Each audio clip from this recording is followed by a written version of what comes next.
DJ gospel. People laugh at me for Again, that's exactly. See, I was like, yeah. He said, we gonna zigga Kurt Franklin. See, you see, that's true though. Yeah, especially like for me who grew up in the church. So it's like I know exactly where you coming from when you say that. So it's just funny. You know what I mean? Yeah. And I was like, why? But he was clowning me, right? Mm-hmm. He was like, zigga Kurt, like what is that? Yeah. And this is over 12, 14 years ago, right? Wow. Like just, and because again, music the way it is now wasn't the way it is. You know, the music back then wasn't the way it is now, right? No. Equipment, you know. Yeah. But it was like I knew my why. Mm-hmm. Now, what if I would have been trying to do it to get famous or to be known or whatever? I would, at situations like that, I'd have quit. I'd be like, I'm not gonna get laughed at. You know what I mean? 'Cause especially coming from when you already was playing in clubs and doing celebrity parties. Like, why would I wanna? Yeah. Why would I wanna be ridiculed? I can go back and do what I've been doing and people love me. Yeah. You know what I'm saying? Like, why would I wanna? You know, but I knew my why. Yeah. It wasn't a question. It wasn't like I wasn't motivated by money. I wasn't motivated. To this day, I'm not motivated by money. Yeah, that's the mindset though, because a lot of people ask me when I come here if I do it do you get paid? I don't care. Like, I don't look at it that way. What you're gaining? Listen, by the time your fruit grows, they'll just be wishing they planted the seed when you already planted the seed. Absolutely. I appreciate it. You understand what I'm saying? Like. Don't listen. You can't make a person who refuses to open their eyes will never see what you see. Yeah. They just won't. You know what I'm saying? That's right. They just won't. Because they refuse to open their eyes. So they'll never see what you see. You're already ahead of the game because you see it. They're still like in the dark. Like, yeah. You know what I'm saying? They can't see it. That's right. So you're telling them something, and they're like, "I don't see that. I don't see that." Yeah, because you got your eyes closed. You can't see what I see. Yeah, no. And by the time they open their eyes, you're gonna be so far ahead of them. They gonna be like, "Yo, where Max at? Where Max? He was just here. Exactly. I like the hat though. You got Tony Tone on the side of the Oh yeah, I like that. You know what I'm saying? You'll be so far like, and they be like. He was just here, nah, brother. He been gone. But you just now opening your eyes, and now you see he ain't here. So you got to know your why, man. You know your why. Ain't nobody gonna stop you. Absolutely. Ain't nobody gonna stop you. I appreciate that. And the same thing, you know. What's your name again? I'm sorry, bro. Loco. Yeah. Loco. Yeah, KO. Yeah. Okay, LOKO. Yeah. Okay, Loco. So, and for you. Right? Define why rap. Define it. Right? Again, I've never heard you rap. I don't know you from a can of paint. You know what I'm saying? Yeah. But you're here for a reason. Right? And if that's what you want to do, and you feel as though that's what you're gifted to do, and you have something to share with the world, and do it. Don't let nobody tell you it ain't gonna work. Yeah. Not your mama, not your daddy, not your cousin, not your girlfriend, not your cat. You know what I'm saying? You know what I'm saying? Absolutely. Yeah. Like, but know it. Yeah. Sleep it. Eat it. Like talk to God. Say, okay, God, you know. And I'll just use Nipsey as an example, right? Nipsey became more famous in his death than while he was living. That's true. Did he ever think that would be the case? Not at all. He was just being himself. Yeah. And he wasn't trying to be somebody. He was just being who he was. Yeah. And I truly believe that God called him home. They might have murdered him, right? The way he left here might have been murder, but that was God purposely used that man to do what to bring awareness to what he was doing in his life. Excuse me. And he wasn't the greatest rapper. Yeah. He had a big impact. When he died. That's my point. Yeah. You know what I'm saying? Yeah. His impact was in his death, not to say he wasn't making an impact in his life, because he was. Yeah. Yeah. But in his death is what brought the world to know what he was doing, Yeah. how he was moving. Again, he wasn't a Drake, right? Yeah, no. You know, he wasn't top of the charts. Yeah. You know what I'm saying? That's Like, right. he wasn't killing it like that. Where about, oh, yo, this guy's music is, like, that wasn't the case. Yeah. Right? So we all have a path. And that's the point that I'm trying to make in reference to rapping. We all have a path, right? The earlier you know your path and know why you're in your path, the more peace you'll have, the better. You know what I'm saying? Like, and that's what you want, man. You don't, you know, I'm pretty sure you're not even 25, right? You don't want to get to 25, look, you know, and be like, what am I doing? Yeah. Like, and frustrated. Because you could, however old you are now, you discover, right? You discover why, your why now. You got the rest of your life to enjoy it. I wish I would have known what I know now when I was younger. Yeah. I would have avoided so many pitfalls, but I wouldn't have the knowledge and the wisdom. You know what I'm saying? I wouldn't have all that. That you gained along the Yeah, way. I wouldn't have. So I don't regret it, but it's just, you know, someday I just wish I wouldn't have did it. You know what I mean? Like, when we went down that road. Yeah. Yo, local. You might be. You gonna be Mike 4 if you want to talk. Mike 4, yeah, no problem. Yeah, you'll be Mike 2. I already have yours queued up. Okay, so I'm here. Yeah. Okay.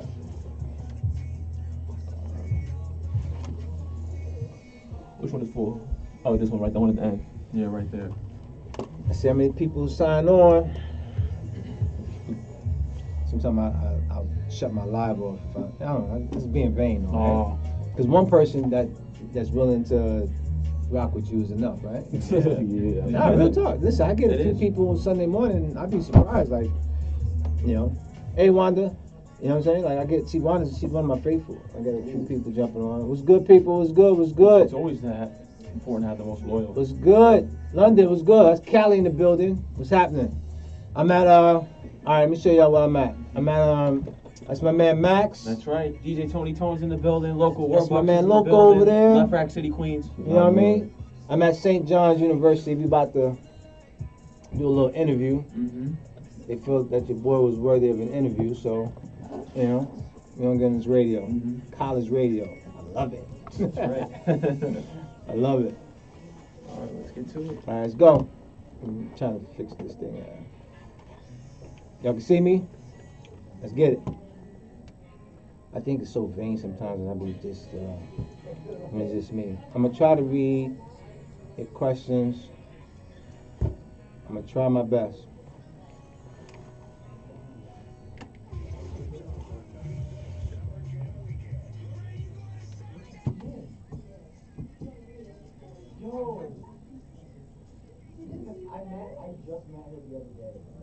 WSJU Radio, DJ Mad Max on air here. Today we have a very, very special guest in the building, DJ Tony Tone. What's good, y'all? That's right. It's an honor to have you on today for this special interview, for you to come down and support WSJU Radio, St. John's University. Thanks for having me. I appreciate It's it. a pleasure. And as always, in my Loco. other corner here, in the left corner, Local Warbucks.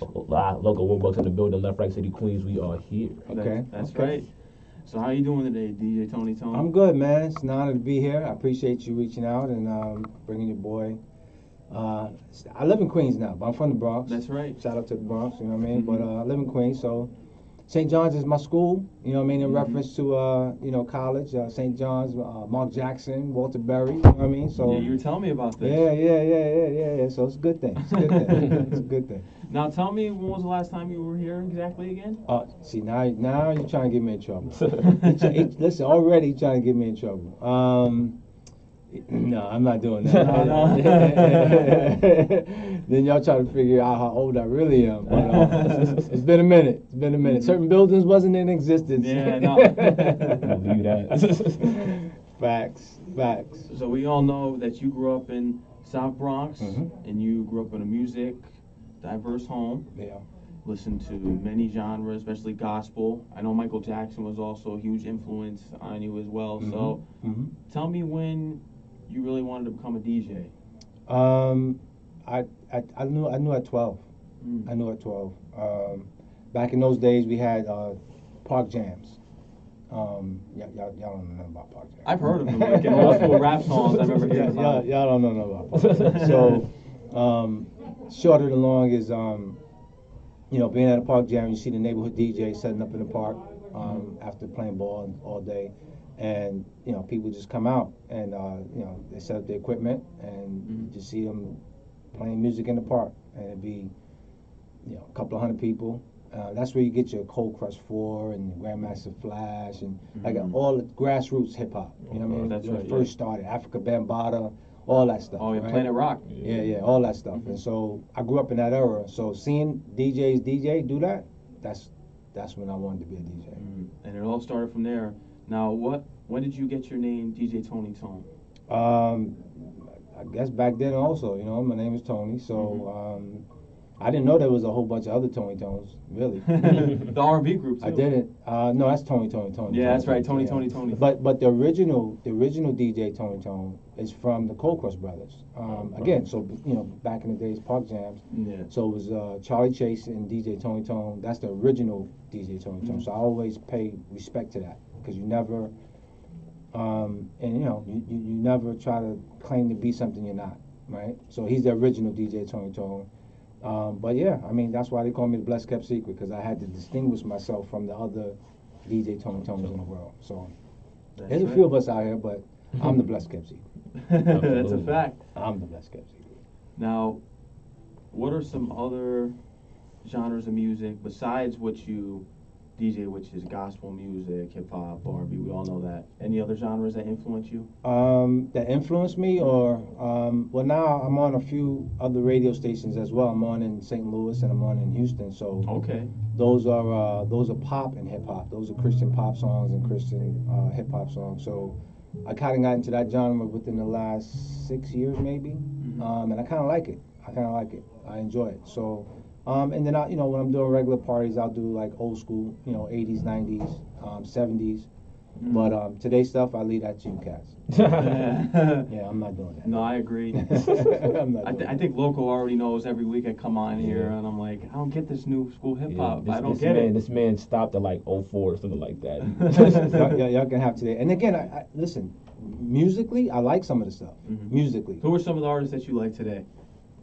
I like Meek Mills. Yeah, Meek Mill's nice. I like A Boogie. I even like some Cardi, right? Oh yeah. There's some. I like Drake, right? It's just lyrically I can't get. That doesn't sit well with me lyrically. Yeah. But musically, it'd be banging. I'm not gonna front. I'm not gonna say the music is all trash. It's not that it's trash. It's just that lyrically it doesn't sit well with me. So I can't. Yeah. I can't digest it like that. But musically, I like some of it. I agree. Yeah. From back in the day, like I said, it all started with the DJs and the MCs, and then all came hip hop right there. And now today, people call it mumble rap. Whatever. I know Chuck Chell calls it space music. There's a lot of people have a lot of terminology for today's stuff. But when do you think it changed? What were we at 19? Maybe 05, maybe. I don't know. Again, I stopped listening to regular mainstream music a long time ago, right? So I'm not as well versed as far as when it changed on the mainstream side. But I would assume like maybe 05, maybe it changed. The sound of it changed because it went from certain like northeast to like Atlanta and down south, and so I'm not the best person to ask that question, but I would say 05 maybe. I think. I don't know. I could be corrected. Now, who are some other artists who you grew up listening to besides Michael Jackson? And gospel artists. I like Fred Hammond. BB CeCe Winans. Canton Jones. And again, just listening to regular music back then. I like R&B. You know what I mean? So it was like Whitney and Anita Baker and just good music. I like good music. So if it's good, timeless kind of stuff. Even Michael McDonald and Yeah. Doobie Brothers. You know what I mean? Like, Yeah. listen, good music is good music. You know what I mean? It Yeah, I doesn't agree. matter what color your skin is. It's good music. So That's right. So yeah, I just I'm that kind of guy. I like that feel good stuff. So Hmm. yeah. Now, at a young age, you also decided to spin gospel music, and you also told me that you received criticism from it from other people. Some people clowned it, and it's like that's your style of music. That's Yeah. what you wanted to spin. Yeah, when we started, when God called me to the ministry in reference to, it was in '99, and I didn't know, right? I didn't know that there was a genre of music, of gospel music like that. I'm coming out of the secular, so I didn't know. It didn't make sense to me, right? Mhm. But I said okay, and we just started to try to figure it out, and I met people, and then equipment changed. So then Serato and all, well, it wasn't Serato first; it was Final Scratch. Mhm. So technology changed, and then equipment changed, and then it made it easier to play gospel music. And I had to learn it. It took me a long time to learn, and I'm still learning. Different genres and different aspects of it, but Yeah. it wasn't what it is today. Like it was more of church kind of music. Mm. But when it came to Christian hip hop, you had a few groups out there. My man Corey Red Precise, Cross Movement. You had some New York rappers, Richie Righteous. You had some that was good, right? That you could distinguish from the rest. Yeah. And then some of the other stuff was like, I'm not playing that. I'm not playing that. So, but yeah, I mean, it's gotten way better. A lot of more artists are involved now, so I love it. I love it. I wouldn't have it any other way. When did you first receive your first pair of turntables? 12. 12 years old. Yeah. Wow. 12, 13, something like that for Christmas. Yeah. Again, like I was telling Loco earlier before we Mhm. started, I knew my why of what I wanted to do at an early age. Mhm. Like that's all I wanted to do was play music. So my parents saw the passion in me, and so they invested in me. And that's what you want. You want people to see what you're passionate about and invest in you. Mhm. When you get people believing in you, no telling what you could do with your It's the life. best feeling in the world. There's no, sky's the limit, and the universe is yours. You know what I'm saying? So my parents saw that that's what I wanted to do. They invested in me, and my dad's no longer with me. My condolences. Yeah, I mean it's been a minute, but yeah, Mhm. thank you. But my mom, she's still here, and I think I'm making her proud. So we Yeah. good. Same. Always My good, mom got yeah. me my first pair of turntables too, so she invested in me. Yeah. So we good now, right, Yeah. moms? We good. Yeah. Definitely. Now, what were those turntables? Were those the Techniques? No, they were the ones that had like a belt underneath. It wasn't Techniques. They were, man, I couldn't even. I wish I could tell you the name of them. They were close to Techniques, but they Mhm. wasn't Techniques. But they had like a belt underneath it that. Yeah, I don't know what it was, but It's all those were good. the first. Hmm. Now, when did you start doing parties? Right at the age of 12? Yeah. Oh, see, you were Wow. definitely on the grind early. Yeah. 12 was the Yeah. year. Yeah, I mean, I have a big family, right? And Mhm. so, whether it was Christmas or whether it was, holiday parties or gatherings, I'm that dude. Like, Yeah. my cousin used to play with the Grandmaster Flash in the Furious Five, Disco B, right? Mhm. That's my cousin. So, if he wasn't doing something, then I'd be the one. And I had another cousin. He was a rap. Back in those days, everybody was, if you wasn't DJing, you was rapping, right? yeah. So,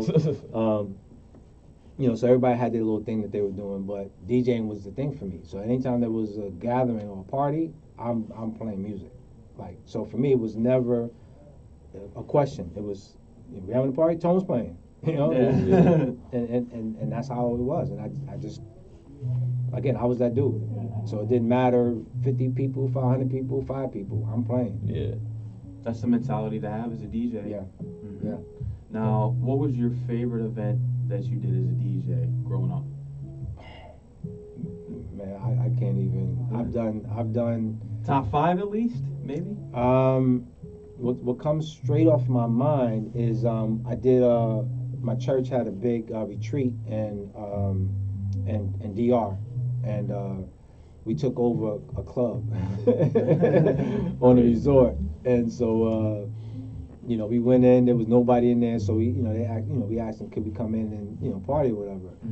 And when we left, the mirrors was sweating, like the place was like it was active. Like it was, yeah. And then once we left, that was it. Like the DJ who came in after me, they was like, he was trash, though.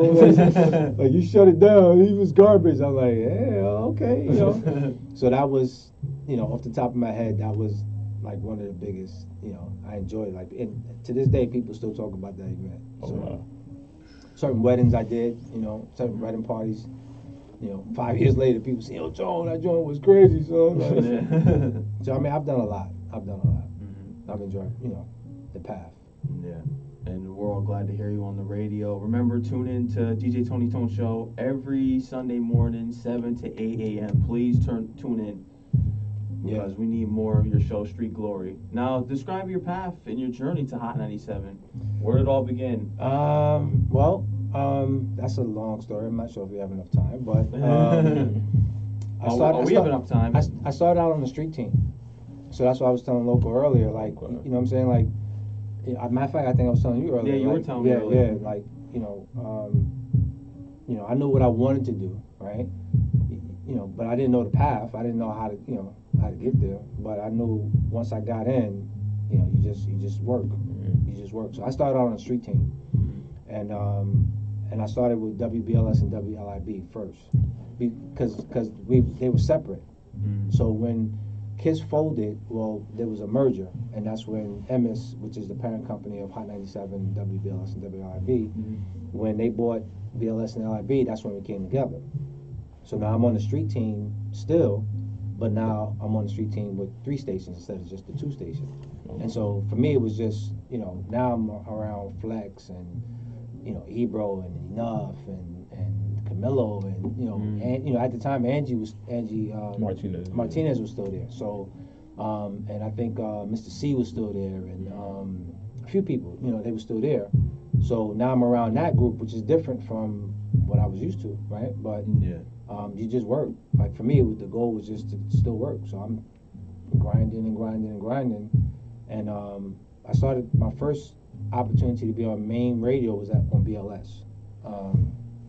So I would do some of the guest mixes and guest shows on BLS for a while. And then situations changed within. I'm giving you the short version. I'm giving you condition. And then situations changed, and then I approached the program director at Hot 97 about did they ever think about having a gospel music play. So he knew a little bit of it, but discussions happened, and the first opportunity didn't happen and got denied. Not by him, but by other people. So it appeared as though my dream was done. But God always has the last say in anything that goes on in my life. So, that's right. So other situations happened, and then the new general manager came through, and he said, "Yeah, let's do it." And so that's the condensed version, but that's how it started. So we're 3 years now. March made 3 years. Wow. Also, let me not forget one of the vital parts. My pastor, Pastor A.R. Bernard. Shout out to my pastor A.R. Bernard. Pastor Jamal Bernard. That's how we kind of got on air because they sponsored the first 2 years.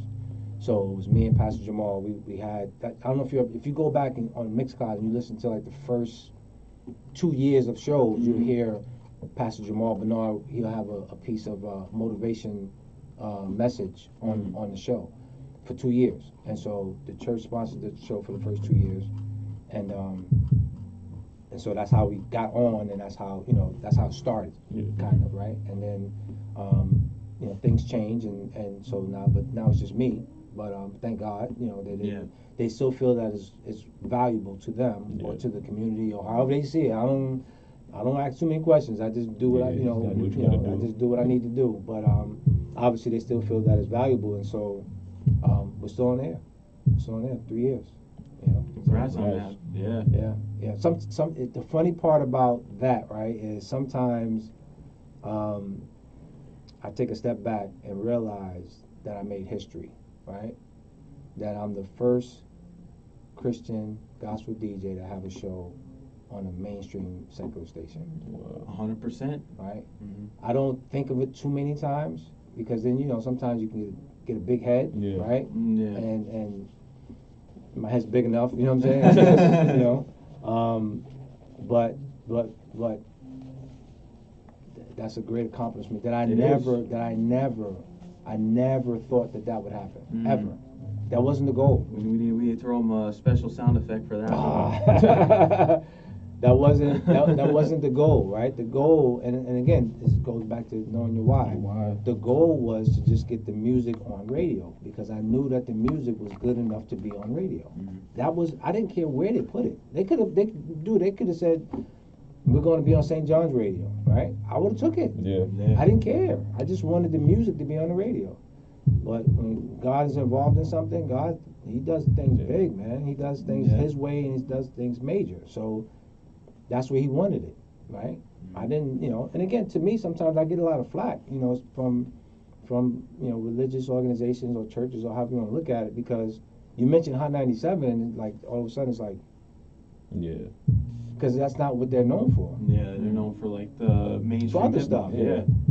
So they're not known for, promoting Jesus. They're not known for that. And not to say that I'm trying to get them to be known for that. I'm not, you know what I'm saying? I'm just doing my part. Yeah. But again, people want the spotlight, but they don't understand what comes with that. You know what I'm saying? Like, there's certain places you say Hot 97 and they look at you like you got a third eye on your forehead. You know what I mean? And you're not welcome, right? Because that's just not what people know Hot 97 to be.